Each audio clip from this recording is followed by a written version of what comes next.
My name is Jeff Kember, and I do come from the visual effects industry. I was most recently a CG supervisor, and I speak VFX and cloud. So really happy to be here today. I'm going to be giving a talk on Google Cloud storage options and just kind of what it all is. When I joined Google, I wasn't quite exactly 100% clear on all the different storage options and how they worked and why you'd use them. I'm also going to talk a little bit today about getting your data to the cloud and how that looks. So from a Google Cloud Storage option standpoint, Google Cloud Storage is a giant block store. So if you have on-set data, let's say you've gone and shot a huge amount of imagery on set and you want to put it somewhere, standard storage is a great place to put it. It's super low latency. It's almost limitless in size.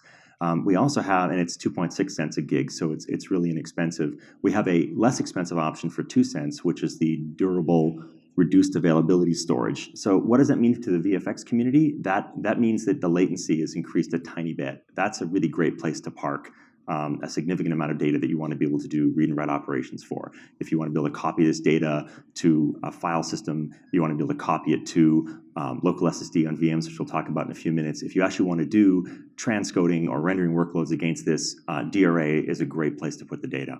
We'll also talk a little later about Nearline storage, which is our archiving solution, and go forward from there. As far as storage on the actual machines go, when you spin up a VM, you have a few different choices on how you want to get the data available to the machine you want to run it on. So this slightly complicated diagram here talks about persistent disk. PD stands for persistent disk. It's network storage, and it's available both with enterprise level spinning disk as well as with SSD, and we configure them in 10 terabyte sizes. We also have local SSD attached to the machines, and that is next generation. It's super fast. Think of it less as a SATA option and more of a PCIe option. It's almost 700,000 IOPS, and it's 1.5 terabytes of capacity. So that's crazy fast. Instead of thinking of it as fast disk, we think of it more as slow memory. It's about the speed of DDR2 memory. So if you want to deliver something like a ZFS file system, for instance, you can spin up a VM, throw ZFS on it, attach 1.5 terabytes of storage to it, and now you're serving up 1.6 to 1.7 terabytes of data at memory speeds at line rates. So that's about 8 gig per second on the file system. You can also attach 10 terabytes of PD to that as well. So that's a really meaty little file system that you can put up, which is open source, and you're only paying for the VM. The different use cases, if you have raw camera data and you want to perform transcode operations, for instance, on it, you can store it on PD. You can also copy it over to local SSD. So the use cases I've identified here are transcoding, fluid simulations, nuke, ZFS read cache. So we have customers who want to do fluid simulation on the cloud, and from a storage standpoint, they'll copy the Alembic data and the scene data over. They'll do the NIAD or Bifrost or RealFlow fluid sim on it, but they'll use the super high I/O capabilities of that machine to be able to write all the cache data. So the point is that with local SSD, you can get really, really high IOPS, and you don't have to worry about using any network bandwidth to do it. I've had as much as 30% of my simulation time be eaten up by copying files across the network to an isilon. Not that the isilon wasn't fast, it was just that's 20 to 40 gigs per frame of data you're moving, and that does impact simulation times. So from a network connection standpoint, we've talked significantly about how many points of presence Google has and how strong the edge network is. The bigger issue is as visual effects companies and media companies, how do you get your data onto the cloud? So there's several different options we have. We have customers who light up dark fiber between their location and a peering location for us. We have customers who will work with a partner such as SohoNet, where they'll buy a 10 gig interconnect, and they'll only pay for 1 gig to the outside world, but they'll be able to get a much higher bandwidth connection to Google and just pay a fractional increase, not what the full load would be if you wanted to have that go to the outside world. Google also has a VPN offering, which is a fully managed solution which can deliver gigs of connectivity. The nice thing about that solution is you just tell us what Juniper or Cisco box you have on premises or other, and we have a profile that works for it. It's managed, it just works. And if you want to run commercial or private queuing software, that all works over the VPN. It's just an extension to your network. So as far as a transcoding workload goes, so the green represents your on-premises or on-set, and this is a copy to Google Cloud Storage. So you put it up on GCS, and you can park all the data there. When you want to run a transcode workload on it, you can spin up VMs using FFmpeg, just open source. We can also work with PandaStream and Zencoder. Local SSD is really kind of the secret sauce for this. Because of the signature of the job, there's a huge amount of random reads and writes that occur in a transcode. So you can spin up a 8, 16, 32 core VM and run multiple transcodes in parallel, and then you can write all that data out to disk, and the local SSD will handle that for you. If you want to run more, we have customers who are using a product like Deadline, or you can use Pipeline Effects Cube or Tractor, your own queuing system. The cool part about that is that the queuing system will spin up the VMs, copy the data from GCS over to the local SSD, unpause the job, run the transcode, and then after the job's finished, copy all the data back to GCS, which is here, and then spin the VMs down. So you only pay for what you use. You can go massively parallel with it. We've had customers who have 5,000 hours of content that they want to transcode. It's all, in this example, it was all German, and they needed to be able to deliver it for distribution. And they were used to having a 7 to 12 day delivery cycle. And we said to them, well, how many hours do you have? And we got the file sizes and figured out what the longest transcode was. We were able to deliver the job in just over a day. That was the longest transcode. So we just ran it all parallel all at once. And it was the same cost to them, whether it would be just over a week or a day. That was one of the nice things about that. So you've parked it on DRA at this point. So it's on durable reduced availability storage. So it's the same system as GCS, but again, slightly higher latency. But you've already done your copy, you've already done the transcode, you've put it back to DRA. At this point, you can push it out to the network. You can use one of our partners like Fastly if you need to use a CDN. If you just want to deliver it to another provider and they're going to handle the distribution, this is your out. Now, you still want to, of course, retain this data. So now you can put it on Nearline. So the magic part with Nearline is it's 1 cent per gig. So again, on the far left-hand side, we've gone from GCS at 2.6 to DRA at 2 cents a gig. And again, as much reading and writing as you want. And then when you move it over to Nearline, that becomes a 1 cent per gig place to store it. And it can live there as long as you want it to. If you wish to read that data back, it's going to cost you 1 cent to do so. So the nice thing about this is that the data is available to you almost instantly. A latency from first read to byte is 2 to 5 seconds. So it's not hours, it's just seconds. It comes back extremely quickly. I'll have a little slide with some more details on that. But we have customers who will put their data in Nearline and they'll store it there. If they wish to do operations on it, instead of being worried about how many times I'm going to read it and how many times do I get charged that 1 cent fee, they just flip the switch and move it back to DRA. And it sits in DRA and they perform all the reroute operations on it for weeks or months, potentially. I realize I can't give historical data as Nearline's still very new for us, but those are the use cases that we're using moving forward with it.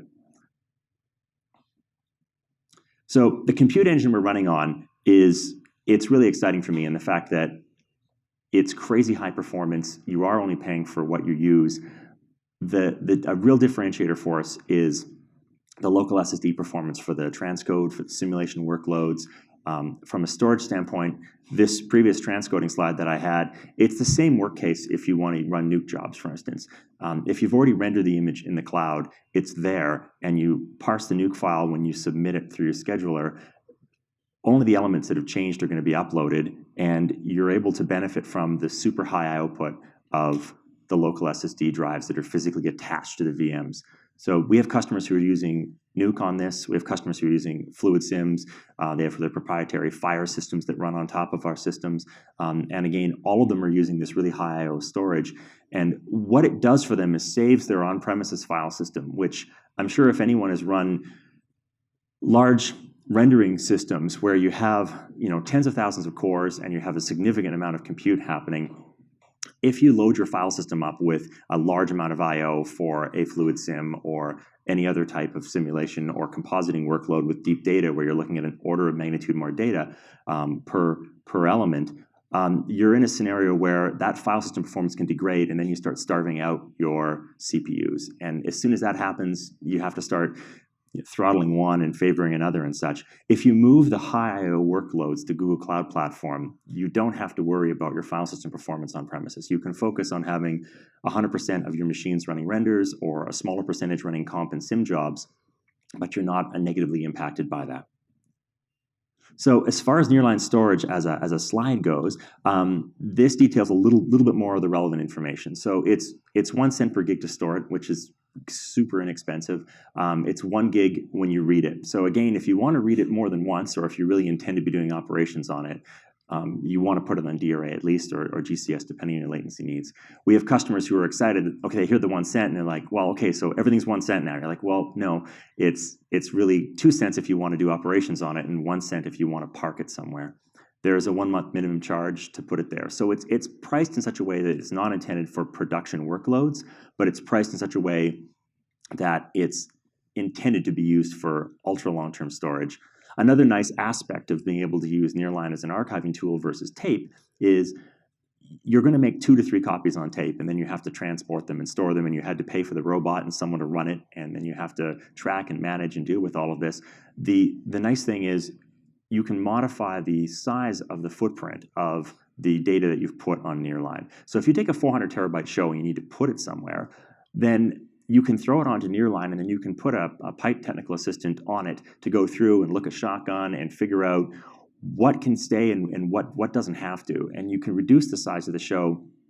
I've had shows that were 400 plus terabytes, and we've reduced them down to 225 terabytes on disk because, of course, we didn't back up the temp files, obviously, but you go through and you figure out you don't need 17 versions of character X, and you don't need a whole bunch of temporary MARI archives that were 250 gigs a piece. You can go through and say we only use these 2, and these were live, and these are the latest versions. So the ability to change the footprint of the archive really affects the long-term storage cost as well as the organization of the project. So you can see it's super high durability. The retrievals are fast. They're only a couple seconds to get the data back. I'm sure everyone here has done restores or made restore requests, and you've waited anywhere from a couple of hours to go and get that tape and load it in the robot and restore like a 20 gig character archive, and then you realize, oh, well, that texture was actually borrowed from over here, so you have to do a second pass to get the data back, or you've restored a significantly larger portion than what you needed because you want to make sure you got it all. The nice thing with this solution is you can traipse through the file structure, grab the files you need, and just bring them online right now. And the fact that the more you store, the higher the throughput is. So those customers with large pipes, if they have hundreds of terabytes or petabytes of data store, they have a significant throughput, and it's predictable, and they know what the cost is going to be. And our APIs are known. From a pricing standpoint, both the compute and the storage have been heading down with Moore's law. So you can see our curve from 2006 to 2015. It's continuing to go in that direction. So customers who've been using our Ivy Bridge technology, we've rolled out Haswell in a number of our zones, and we're continuing to update and refresh our hardware. In that context, you're able to get the increased performance at not the same cost, but at a lower cost as we continue to reduce our costs, as well as increase our storage capacities and availability.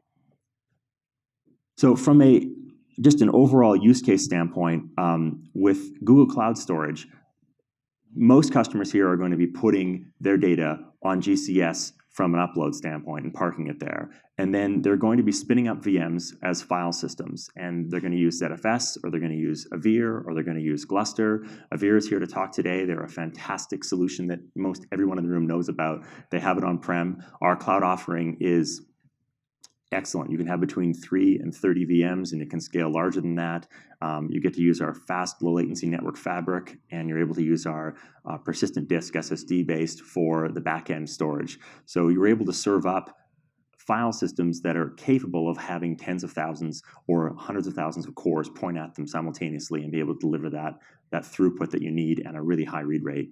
It's also very nice to be able to have something like Avir, and the fact that you can use it as simply a caching appliance. So you don't have to pre-populate it if you don't want to. You can spin it up and read through it, and then the data is cached. Your hit rates are high. For smaller jobs that are potentially hundreds of machines, you can point at a ZFS file system. And Bjorn Leffler, the engineer who did our ZFS file system, is here today to answer any questions you may have about that. He's in the blue shirt at the back of the room waving hello. It's exciting in the fact that it can stand up to hundreds of machines hitting it. It'll deliver 8 gig per second all day long, and as I mentioned before, it's backed by our local SSD. You can also have multiple ZFS file systems, so you have your texture on one, and you can have your Alembic data that churns a little bit on the other, and you can point multiple mount points at it. So feel free to come and talk with me after, or Bjorn, about some of the different VFX workloads for storage. Happy also to answer questions you might have about getting the data to the cloud. Just to wrap up here, putting the data on GCS, spinning up a file system to be able to run compute loads against it. Once you've completed your compute loads, if you're on a file system, you can put it back on GCS to park it, or you can copy the local SSD data back to GCS, and then you can spin your file system down if you don't have production workloads to run. Finally, you can use our network to deliver the data, and then once the show's wrapped, you can take the data as you've been finaling the shots, you can move it off to Nearline, and the entire show can sit on Nearline for as long as you want it to. And yet you can bring any assets back online in seconds to be able to get at. And I think everyone can agree that that's a really useful use case for storage, being able to get at a show from 6 or 8 years ago and be able to pull those assets online.